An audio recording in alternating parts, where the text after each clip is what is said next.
东关小琉球一个45岁创水味的女教练，昨早起10点外对大福渔港来出海，煞无伫咧预定的时间倒转来，加上是真着急，赶紧报案。也消防队是出动20外人去找人，不过到今麦也是无找到这个女教练。 是透早救援人员还有22个义消为小琉球大福渔港附近向外超找，因为一个差不多45岁自由唱水女教练，23透早为大福渔港出海唱水了后煞失联。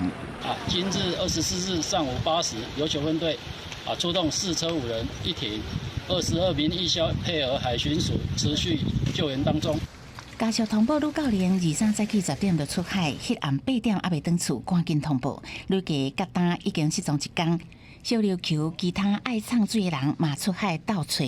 昨天晚上就有出船了，今天早上也有人出船去找啊，还有从岸边去找的啊，也有飞空拍机的啊。哦，这样大家都很担心了哈。对，还没找到了。 23下晡4点半，海上有翕到浮球，是毋是这个失联者的爱搁调查？滨东县消防局表示，女教练出海原因爱搁查。第一时间缉捕，就派5个人搭配22个义消协巡，暗过无结果。而是嘛配合海巡署人员持续出海，到中昼进前也无发现。公视新闻采访报道。